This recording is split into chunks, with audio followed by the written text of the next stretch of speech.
Hey guys, Aaron Cybertron saying here, and today I have another VGC 14 battle for you all. Since you guys are awesome and hit 500 likes in less than a day, so let's aim for another 500 on this one to support daily uploads. I'm really excited to be back posting daily content for you all, and I hope you enjoy all of these videos that I've been able to produce. But anyway, today I'm taking a break from the main international challenge, going back to a bunch of safe battle spot videos that I had. This one was a really good game I had against Osiris, also a really good friend of mine known as Lee. He's a top competitor in the UK. He actually qualified and competed in the World Championships last year, and each game we have is just really good.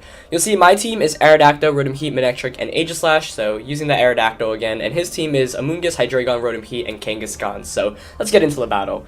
Now going into the battle, I knew that Aerodactyl would be really good. Aerodactyl always, of course, able to get the 2-hit KO on Rotom Heat, which is big because of Rock Slide and Unnerve, so I knew that would help me out a lot. I also wanted to conserve my Manectric for the late game, since Manectric doesn't fare very well against the Rotom Heat.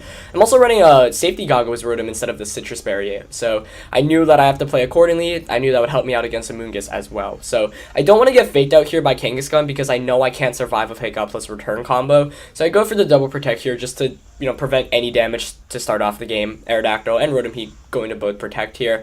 Of course, this is always a somewhat risky play because Kangaskhan can power up punch his own partner, but that's a really risky play on my opponent's end, and it's one that you really wouldn't expect unless, the two Pokemon that are on the opposite side of the field are just completely terrible. So he's going to withdraw his Kangaskhan here because he does not want it to get burned, so a really good play. I'm able to just get a free Rock Slide, though, and that's always really good against Rotom Heat. So his Rotom Heat's going to fall down under 50%, and I'm going to be able to get a Will-O-Wisp off onto Hydreigon. Probably actually my best option here, just because Thunderbolt is not going to do very much. Overheat would negate my special attack, and Will-O-Wisp is just a constant 12.5% of damage, so I'm actually happy with the switch-in that he made there, as he burns my own Aerodactyl. So both of our Pokemon getting burned here. Of course, Aerodactyl does not like getting burned because it is actually a physical type attacker, but no worries. So here he's going to switch out the Rotom Heat into his Amoonguss. A good play there. Really smart because Rotom Heat, of course, probably does have that Citrus Berry, but because of Aerodactyl's Unnerve, it's not going to activate. So by switching out, it means that once Aerodactyl falls, the Citrus Berry will actually be able to do something.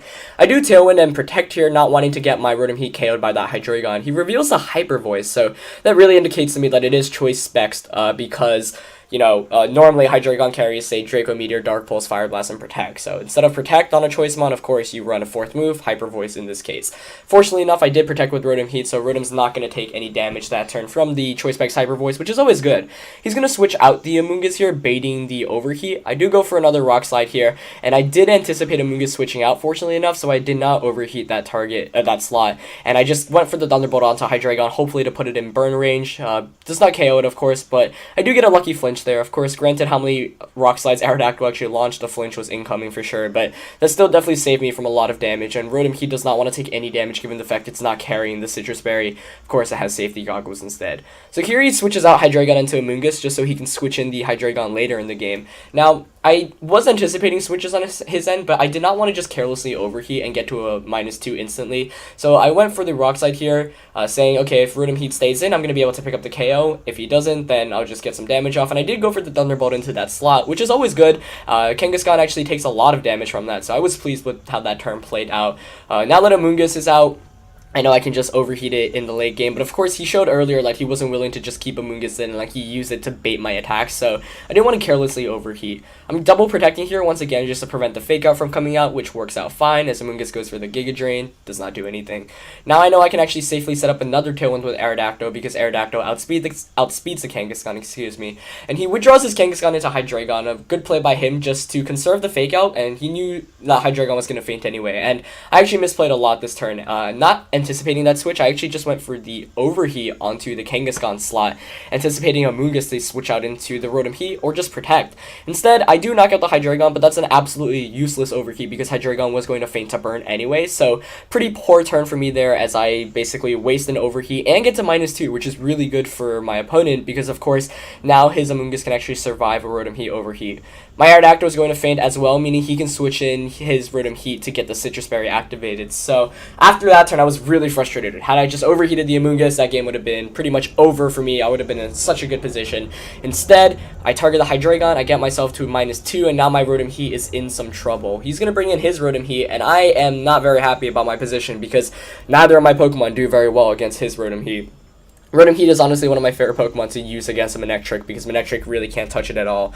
I did go for the Overheat once again here onto Rotom. I don't know what was going on in my mind. I think I was like, okay, if I do some enough damage to this Rotom, my Manectric can knock it out. But obviously that was not the case. It does very minimal at -2, not -4. So Rotom's got to switch out now. It cannot stay in any much longer. It is just absolutely useless at -4. So I'm going to bring in Aegislash, and I'm going to Mega Evolve here. I didn't Mega Evolve the last turn to kind of scout out what he would do. But of course, he's not going to use an Electric type attack at this point, so Lightning Rod's basically useless.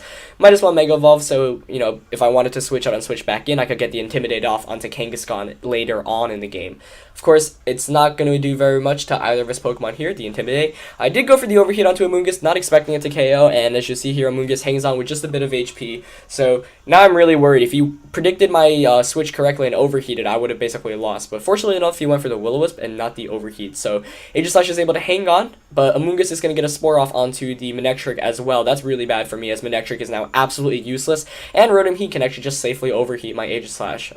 So now things are not looking too hot for me, but I'm going to switch out that Aegislash back into Rotom Heat, because now that Rotom Heat is back at my, just 0, I can basically actually do enough damage to either of his Pokemon. He's actually going to make a smart switch there by switching out Amoonguss into Kangaskhan as well, as Manectric is going to take its guaranteed first turn of sleep, and I'm happy I got Rotom Heat in, but it never wants to face off against Kangaskhan. Now his Overheat's going to miss my Rotom Heat, and that's actually better for him than worse, just because if he did hit it, he'd basically be forced to switch out. I am able to get a clutch Wake Up with that Manectric, so I'm going to go for another Double Protect, anticipating once again the Fake Out play, which he does go for. And so no damage done this turn, and now I know that Kangaskhan, which often doesn't carry Protect, especially when carrying Fake Out, I know I can overheat that slot to either KO Kangaskhan or Amoonguss, so I'm basically guaranteed a KO. I do not switch out the Manectric, and in retrospect, I probably should have just sacked the Aegislash in the back because it was burned anyway to an overheat. It really didn't make much sense to keep Manectric in at this point since I was at -2, but regardless, I do pick up the KO onto his Amoonguss, do a decent amount to his Rotom Heat with the Stab Thunderbolt, as he gets an overheat off, and this is bad, but fortunately enough, it's not going to do enough to this Manectric. As you see here, Manectric hangs on with 13 HP, of course putting himself in Sucker Punch or Fake Out range, but by forcing the Kangaskhan to target the Manectric, I know I can get a free Will-O-Wisp off onto Kang. Here I go for the Double Protect once again. I've been going for Double Protects a lot with Kangaskhan. He, fortunately enough, did not ever Power Up Punch himself, which would have really screwed me up. You'll see later why he does not go for the Power Up Punch, or one of the reasons why he didn't, as I negate his attacks.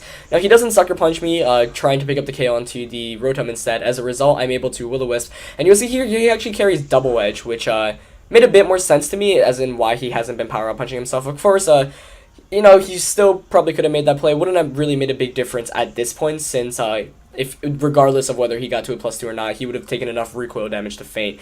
I'm actually going to avoid his overheat with Manectric here, and the time actually stalls out at this rate. Since the battle has been going on so long with so many switches and etc., we time out. In the end, it's 3-1. Of course, his Rotom was in a good position, but after he overheated my Manectric, had that hit and time not ended, Aegislash would have been able to come out, survive an overheat, and Shadow Ball regardless. But yeah, if the battle extended and we hadn't been playing for such a long game, he might have been able to pull it through. Of course, it's always hard to win a 3-on-1 in the first place, but my Rotom Heat was at -2, and Aegislash isn't a Pokemon you really want to use against a Rotom Heat. But yeah, I hope you guys really enjoyed that one. That was a long battle, but it was a lot of fun. I thought he made some really good plays throughout, and it was just an exciting battle overall. It's always fun to feature Mega Manectric and Aerodactyl, two of my more favorite Pokemon in the format. Anyway, like, comment, subscribe, of course, if you haven't already, and I'll see you tomorrow. Alright, peace.